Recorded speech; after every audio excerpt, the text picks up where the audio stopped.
Noong Ramadan, halos lahat tayo ay naging estudyante. Hindi natin namalayan na meron tayong naging ustad noong Ramadan na hindi natin nakikitang ustad. Kung saan tinuruan tayo ng ustad na yun na hindi nakikita, na hindi natin namamalayan. At ngayon, pag-alis ng ustad natin na walang iba kundi ang Ramadan, i-review natin ngayon ang itinuro sa atin ng buwan ng Ramadan. Muhammad Kana Ilm Clips.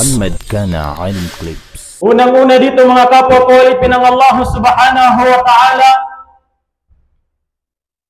ay ang walang hanggang pasasalamat, taus-pusong pasasalamat sa Allah subhanahu wa ta'ala.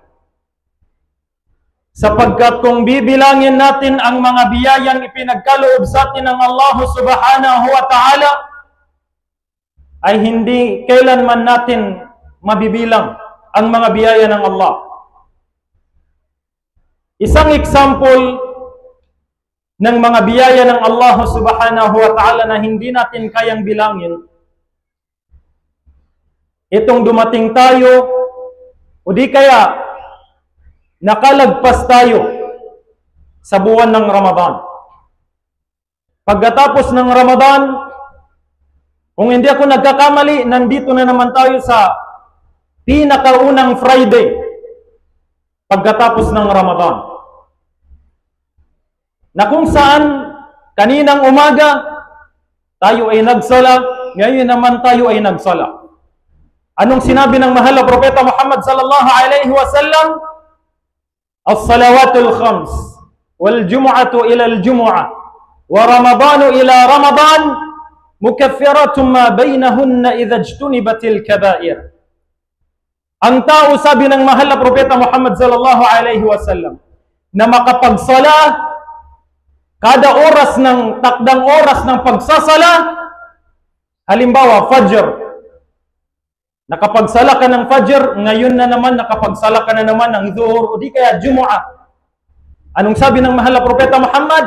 Kung anuman yung nagawa mong kasalanan, pagkakamali sa pagitan ng Fajr at ng Zuhur o di kaya ng Jumu'ah, binura na ng Allah subhanahu wa ta'ala.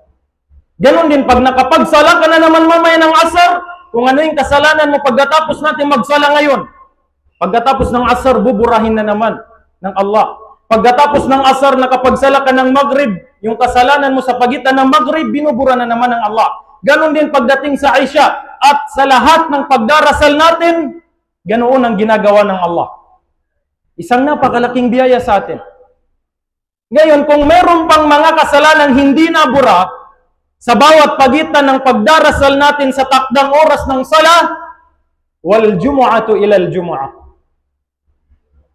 Kapag nakapagsala ng dalawang magkasunod ang isang alipin ng Allah, kung ano man yung naging kasalanan niya sa loob ng 1 week, isang linggo, pinapatawad na sa kanya ng Allah subhanahu wa ta'ala. At kapag meron pang naiwan na mga kasalanan na hindi napatawad sa pagitan ng dalawang Jumu'ah, wa Ramadanu ila Ramadan. Kapag ang isang tao, alipin ng Allah, ay inabutan ng dalawang magkasunod na Ramadan, pinapatawad na sa kanya ng Allah subhanahu wa ta'ala ang anumang nagawa niya na kasalanan sa pagitan ng dalawang magkasunod na Ramadan. Alhamdulillah Rabbil Alamin. Yan ay mga biyaya ng Allah na kung saan hindi natin kayang suklian, hindi natin kayang bilangin. Ngunit sa pamamagitan lamang ng pagpapasalamat natin sa Allah subhanahu wa ta'ala, ay magiging kontento na dito ang Allah subhanahu wa ta'ala insyaallah. Kaya ugaliin natin ang pagsambit ng Alhamdulillah Rabbil Alamin sa tuwing marirealize natin ang dami ng biyayang ipinagkaloob sa atin ng Allah subhanahu wa ta'ala. Alhamdulillah Rabbil Alamin. Mga kapwa ko, alipin ng Allah, noong Ramadan, halos lahat tayo ay naging estudyante. Hindi natin namalayan na meron tayong naging ustad noong Ramadan na hindi natin nakikitang ustad, na kung saan tinuruan tayo ng ustad na yun na hindi nakikita, na hindi natin namamalayan. At ngayon, Pag-alis ng ustad natin, na walang iba kundi ang Ramadan, i-review natin ngayon ang itinuro sa atin ng buwan ng Ramadan. At tsaka pa lang tayo susubukin o di kaya magkakaroon ng test sa napag-aralan natin na itinuro sa atin ng Ramadan pagkatapos nating magsala dito. Doon pa lang natin malalaman kung nakapasa ba tayo sa pagsubok o di kaya sa mga katuroang ibinigay sa atin ng Ramadan. Tatalakayin natin ngayon kung ano ba yung mga natutunan natin o itinuro sa atin ng buwan ng Ramadan. Para ma-review natin at paglabas natin dito, masubukan natin kung makakapasa ba tayo, kung mapapasa ba natin yung itinuro sa atin ng buwan ng Ramadan. Unang-una na itinuro sa atin ng buwan ng Ramadan, alimna Ramadanus sabr. Ang Ramadan na ustad natin ay tinuruan tayo unang-una pagkakaroon ng sabar. Pagtitimpi, pagkakaroon ng pagtitiis. Na kung saan kahit yung mga halal sa atin, nagagawa nating pagtiisan na hindi makain. Nakakapagsabar tayo, samantalang nandyan sa harapan natin ang inumin, ang mga pagkain, ang asawa natin na napakabango, napakaganda, sa loob ng mga kwarto nila. Kahit halal sa atin, hindi natin sila malapitan. Bakit? Tinuruan ka ng Ramadan ng pagsasabar, kahit sa mga halal. Kaya naman mga kapwa kuwalipin ng Allah, kung nagawa mong magsabar sa mga halal sa iyo, inihalal sa iyo ng Allah subhanahu wa ta'ala, kung maaari lamang mga kapwa kuwalipin ng Allah, ay masabar din natin na gumawa ng haram pagkatapos ng Ramadan. Sapagkat ultimo yung inihalal sa atin, mga pagkain natin sa loob ng bahay, mga inumin natin sa loob ng ref, mga asawa natin na naggagandahan, napakabango, sa loob ng ating mga kwarto, nasasabar natin yun. Kaya naman, kung nagagawa nating pagtiisan yun, samantalang ito ay halal sa atin, hinihiling ko sa bawat isa sa atin, na nawa, masabar din natin ang paggawa ng haram, panunood ng haram, sapagkat yun ay itinuro sa atin ang buwan ng Ramadan na kung saan dapat i-continue natin kahit wala na ang Ramadan. Paglabas natin dito, doon pa lang natin malalaman kung pasado ba ako, kung tunay na natuto ba ako sa ustad ko nitong Ramadan. Paglabas natin sa masjid, doon pa lang natin malalaman na alhamdulillah, masasabi ko na naturuan ako, natuto ako sa buwan ng Ramadan. Kapag nagawa mong magsabar sa mga iniharam sa iyo ng Allah subhanahu wa ta'ala. Itong pagsasabar, tignan nyo mga kapwa kuwalipin ng Allah. Meron sa atin na pagdating ng Ramadan, kahit galing sa trabaho, overtime, pero kapag dumating yung oras ng tarawih, pumupunta sa jama'a sa masjid. Kapag dumarating yung oras ng tahajjud, wala siyang maayos na tulog, bumabangon para makapagtahajjud dahil nagsabar siya sa pagod niya na maisagawa niya yung kautusan ng Allah subhanahu wa ta'ala. Kaya naman mga kapwa kuwalipin ng Allah, kung nagawa nating magsabar noong panahon ng Ramadan na kahit tayo ay pagod, kahit tayo ay puyat, kahit tayo ay gutom, kahit tayo ay uhaw, kahit tayo nananabik sa mga asawa natin, sa buwan ng Ramadan, nawa ay pagkatapos ng buwan ng Ramadan, ay masabar natin yung 5 beses na pagsasala sa loob ng isang araw. Kesa, noong Ramadan, ang dami ng rakaat. Mahigit 10 rakaat na gagawa mo. Samantalang yun ay sunna lamang. Ang isang sunna, ang mga sunna na nandoon sa Ramadan, walang binatbat sa 5 beses na pagdarasal sa isang araw. Kaya wag na wag nating kakaligtaan na kung nagawa nating magsabar, napakadaming raka'a, pero nakakapagsala pa rin tayo, nawa ay dito sa pagtatapos ng buwan ng Ramadan, yung 5 beses na pagdarasal, ay maitayo natin. Masabar natin na kahit pagod tayo, galing tayo sa puyat, makapagsala tayo on the time sa mga itinakdang oras ng Allah subhanahu wa ta'ala. Itong pagsasabar mga kapwa ko alipin ng Allah, isa sa pinakamatinding utos ng Allah. Kaya naman ang Allah subhanahu wa ta'ala, malimit lang ang nakakagawa nito. Malimit lang ang mga taong mayroong katangian ng sabar. Kaya naman ang Allah, ang ginawa niyang gantimpala sa mga taong mayroong ugaling pagsasabar, na kahit sinasaktan siya ng mga kapwa niya, kahit minumura siya, nakakapagsabar siya, kahit dinadowngrade siya, nakakapagsabar siya, lahat ng masasamang nangyari sa buhay niya, nakakapagsabar siya. Kapag ganyan ang ugali ng isang tao, sabi ng Allah subhanahu wa ta'ala, إنما يوفى الصابرون أجرهم بغير حساب. Ang mga tao na mapagsabar, mapagtimpi sa lahat, mabuti man o masama ang nangyayari sa kanyang buhay, pagod man siya, puyat man siya, nagagawa niyang sambahin ng Allah, ang gantimpala para sa kanila, sabi ng Allah subhanahu wa ta'ala, pagdating nila sa araw ng paghuhukom, diretso na sila sa piling ng Allah subhanahu wa ta'ala. Hindi na sila lilitisin. Hindi na sila dadaan sa paghuhukom dahil sa pagsasabar nila sa mga masamang nangyari sa buhay nila sa ibabaw ng mundo. Kaya naman ugaliin natin ito mga kapwa ko alipin ng Allah, ipagpatuloy natin ang sabar na itinuro sa atin ng Ramadan. Insyaallah subhanahu wa ta'ala. Yan ang unang-unang itinuro sa atin ng Ramadan. Pagkakaroon ng sabar, na kung saan na mayroong kaakibat na napakalaking gantimpala sa Allah subhanahu wa ta'ala.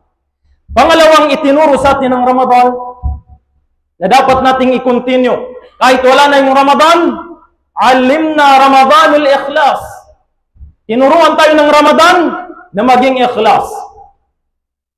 Alam niyo ba sa 5 haligi ng Islam, yung 5 haligi ng Islam, shahadatain, iqamatus sala, ita'uz zaka, wa shaum Ramadan, wa hajjul bait.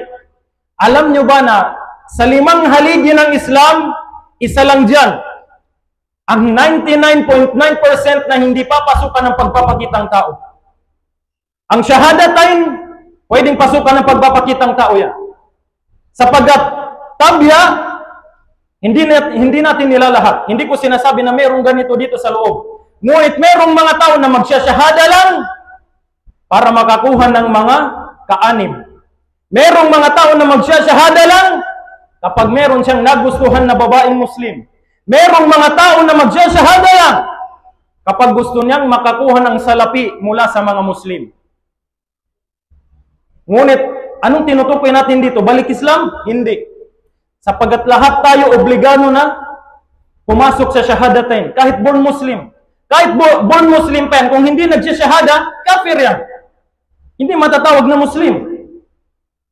Kinakailangan dumaan sa shahadatain, pagsaksi, na walang ibang Diyos maliban sa Allah, at si Propeta Muhammad ang huling sugo ng Allah. Kinakailangan isabuhay ng isang born Muslim ang shahadatain, pagsasaksi maliban na wala ng Diyos maliban sa Allah, at si Propeta Muhammad sallallahu alaihi wasallam ang kahuli-hulihang propetang ipinadala ng Allah. Maaring pasukan ng pagpapakitang taong shahadatain. Ganon din ang iqamatus sala. Merong mga tao na paglabas nila sa kanilang bahay, nakathob, nakaabaya, nakaniqab, nakatutob, nakasahal pa, meron pang bitbit na sajada, meron pang tasbih. Paglabas nila sa bahay, na ang intensyon nila ay para purihin sila ng mga tao. Pumupunta sa masjid, kaya naman sabi ng Allah, fawailul lil musallin. Kasawian sa mga taong madasalin, pero yung mga tao na yun ay pakitang tao lamang. Ngunit hindi natin sinasabi na meron dito. Ito ay paalala lamang na kapag pumunta tayo sa mosque, kapag nagsuot tayo ng tutob, nagsuot tayo ng thob, nagdala tayo ng sajada, nagdala tayo ng pasbih, nagtatasbih tayo, naglalakad tayo, nagtatasbih, nakaupo, nagtatasbih, wala kang ibang hinahangad na papuri sa mga tao liban sa papuri ng Allah subhanahu wa ta'ala. Sapagat tinuruan ka ng Ramadan na magkaroon ng pagiging ikhlas. Yung shahadatain, maaring pasukan ng pagpapakitang tao. Ganon din ang iqamatus sala. At ita'uz zaka. Ang pagbibigay ng zaka, ganon din. Maaring pasukan ng pagpapakitang tao. Merong mga tao na ang intensyon nila sa pagbunot nila sa wallet nila ay para makita ng mga tao na Masya Allah, Si Abdurrahman, napakagalante. Kung mamimigay ng zakah, kung mamimigay ng sadaka, tag 1,000. Masya Allah. Meron mga tao na kapag nagbibigay sila, ang hangarin nila para purihin sila ng mga tao. Kaya maaring pasukan ang pagbibigay ng zakah o sadaka ng pagpapakitang tao. Ngunit ang pinakamainam para hindi ito pasukan ng pagpapakitang tao, sabi ng ating mga ulama, kung anuman ang ibinigay ng iyong kanan, hindi na dapat malaman ng iyong kaliwa. Yun ang pinakamainam. Isikreto mo hanggat maaari, huwag mong ipakita. Pero, huwag din tayong maging mapanghusga sa mga taong kapag nagbigay ng sadaka, nagsiselfie dahil hindi natin alam, yung pera pala na yun ay bibigay niya ay pinagkatiwala lang sa kanya. Kaya niya pipicturan para ipakita doon sa nagtiwala sa kanya. Para may ebidensya na naibigay niya yung pinagkatiwala sa kanya. Kabilang sa katuruan ng Islam ang hindi maging mapanghusga sa kung anuman yung nakikita ng hayag. Sabi nga ni Imam Shafi'i, rahimahullah, bago mo pag-isipan ng isang masama ang kapwa mo alipin ng Allah, pag-isipan mo muna siya ng 1,000,000 na kabutihan. Isipin yun mga kapwa ko alipin ng Allah kung gaano ikinumpara ni Imam Shafi'i ang pag-iisip ng masama kaysa sa pag-iisip ng kabutihan.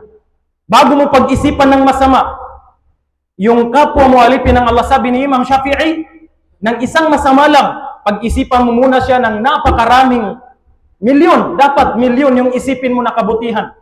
Kung bakit nangyari sa kanya yan. Kaya naman mga kapwa ko alipin ng Allah, ang zakah o sadaka ay maaaring pasukan ng pagpapakitang tao. Liban na lamang sa mga taong may tunay na intensyon na para lamang ito sa Allah subhanahu wa ta'ala. Ganon din ang Hajj, na ikalimang haligi ng Islam. Merong mga tao na kapag nakapag-Hajj, pag uwi nila dito, kapag hindi mo sila tinawag na kade, o di kaya kagi, Hajj, magagalit sila. Bakit hindi mo ko tinatawag na Hajj? Bakit hindi mo ko tinatawag na kadi? Wala kang galang nakapag-Hajj ako. Merong mga tao na kapag nakapag-Hajj, pag uwi nila sa probinsya, pag uwi nila sa kanilang bayan, hindi mo pwedeng tawagin ang kanyang pangalan. Gusto niya idugtong yung Hajj, o di kaya kadi. Subhanallah. Kaya ang apat na ito, pwedeng pasukan ng pagpapakitang tao. Liban na lamang sa mga taong binayaan ng Allah subhanahu wa ta'ala ng tunay na ikhlas sa kanilang puso. Ngunit ang saum, ang pang-apat na haligi ng Islam, na kung saan ginawa natin sa buwan ng Ramadan, ito yung kaisa-isa sa 5 haligi ng Islam na mahirap pasukan ng pagpapakitang tao. Bakit? Sapagat ang saum, walang nakakaalam na ikaw ay nag-aayuno. Dahil hindi nakikita ang pag-aayuno. Hindi nakikita ng ating mga mata ang pag-aayuno. Anong malay ko dyan kung may nagsunna dito? Ngayong Shawwal. Anong malay ko kung sino yung isa sa inyo o mangilan-ilan sa inyo na nagsahur kaninang umaga, madaling araw? Sapagkat hindi nakikita ng mga mata natin yan. Ang pag-aayuno ay tanging si Allah ang nakakaalam. Liban na lamang sa buwan ng Ramadan. Dahil alam naman natin na buong kamusliman ay nag-aayuno sa buwan ng Ramadan. Ngunit may mga tao na paglipas ng buwan ng Ramadan, nag-aayuno pa rin sila tuwing Monday at Thursday. Nag-aayuno sila tuwing kalagitnaan ng buwan, bawat buwan. Ayyamul Bid. At mayroong mga tao, pagkatapos ng Ramadan, nag-aayuno ng 6 days ng Shawwal. At yun ang tunay na ikhlas na pagsamba. Dahil walang ni isa sa atin na nakakakita, nakakaalam kung sino ang nagsahur sa atin, kung sino nag-ayuno sa atin sa mga araw na ito. Ngunit tanging ang Allah subhanahu wa ta'ala lamang. Yun ay patunay na tinuruan ka ng Ramadan na magkaroon ng pagiging ikhlas. Totoo ang gawain mo sa Allah subhanahu wa ta'ala. Kaya naman mga kapwa, quality ng Allah, ipagpatuloy natin. Kabilang sa pinakamainam na naging bunga ng Ramadan ay pagkakaroon ng ikhlas. Kaya kung ikaw ay inilagay ng Allah, nilagyan ng ikhlas sa iyong puso, sikapin mo kapag nagsyahada ka, ito ay para sa Allah. Sikapin mo na kapag itatayo mo ang salah, ito ay para sa Allah. Sikapin mo na kapag magbibigay ng zakah, sadaqah, ito ay para sa Allah. Sikapin mo na kapag ikaw ay pupunta sa Makkah, ito ay para sa Allah. At sikapin mo na kapag ikaw ay mag-aayuno, ito ay para sa Allah subhanahu wa ta'ala. Yun ang pangalawang itinuro sa atin ang buwan ng Ramadan, pagkakaroon ng ikhlas. Pangatlo, mga kapwa ko alipin ng Allah, na itinuro sa atin ang buwan ng Ramadan, alimna Ramadanul ata. Itinuro sa atin ang Ramadan kung paano maging mapagbigay. Mapapansin nyo na kapag dumating ang Ramadan, merong mga tao na gumawa ng grupo, organisasyon, para magpakain sa mga tao. Para magpa-iftar sa mga nag-aayuno. Na kung saan ang gantimpala ng mga nagpa-ayuno, nagpa-iftar, para ma-realize na ang bawat isa sa atin kung gaano kadakilang gantimpala ng pagpapa-iftar sa mga taong nag-aayuno. Sabi ng mahal na Propeta Muhammad, sino man fattara saiman, sino man ang magpakain sa mga taong nag-aayuno, nagpa-iftar, ang gantimpala niya ay katulad ng gantimpala ng taong pinakain niya. Halimbawa ako, pina-iftar ako ni admin ng kahit isang tamr lang o di kaya isang mineral lang. Kung ano yung ginawa kong ibada, pagsamba sa Allah, nagbasa ako ng Quran, nagtahajjud, nagtarawi, nagwiter, nagqiyamul layl, nagbigay ko ng sadaka, nagbigay ko ng zaka, nagsalita ko ng matatamis na salita sa aking mga kamag-anak, sa aking asawa, lahat ng mabuting ginawa ko, iduduplicate ng Allah subhanahu wa ta'ala yun at ibibigay niya kay admin.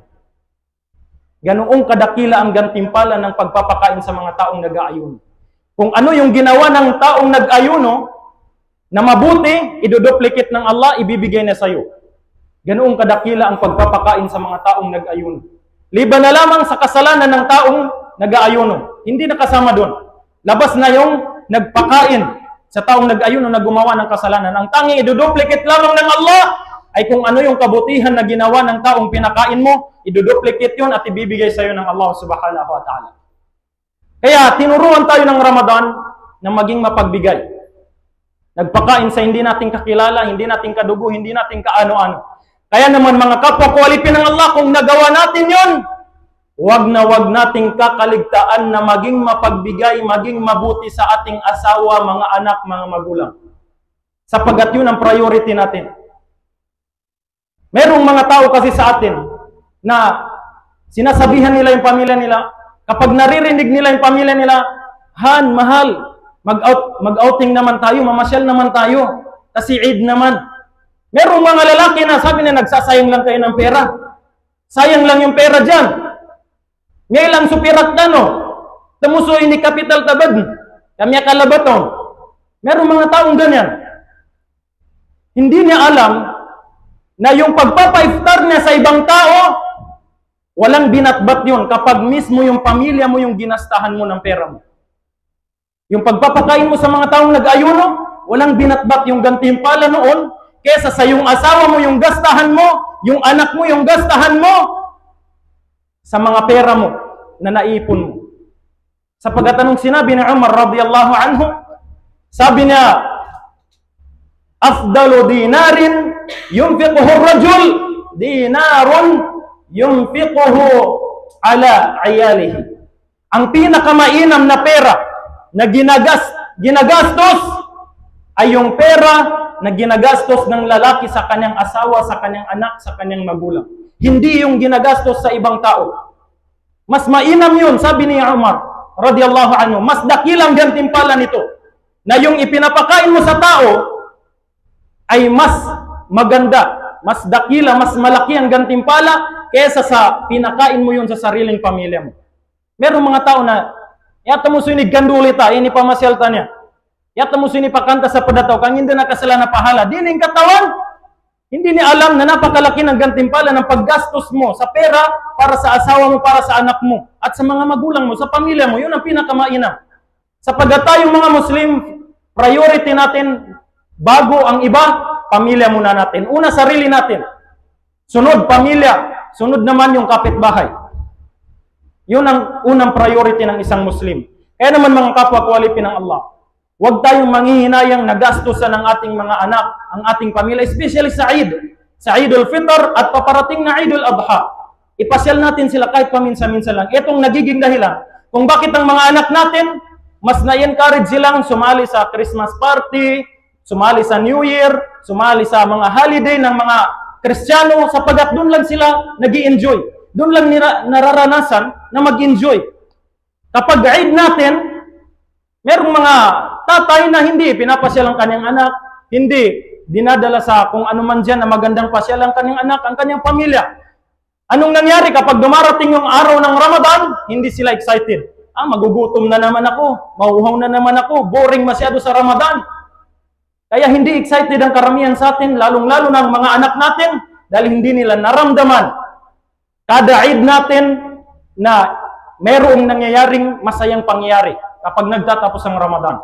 Kaya sikapin natin na kapag dumating yung Eid, kung naging mapagbigay tayo sa ibang tao, sikapin natin na maging mapagbigay sa ating pamilya. Wa aqulu qawli hadha fastaghfirullah li wa lakum wa lisairil muslimina min kulli dhanbin fastaghfiruhu innahu huwal ghafurur rahim.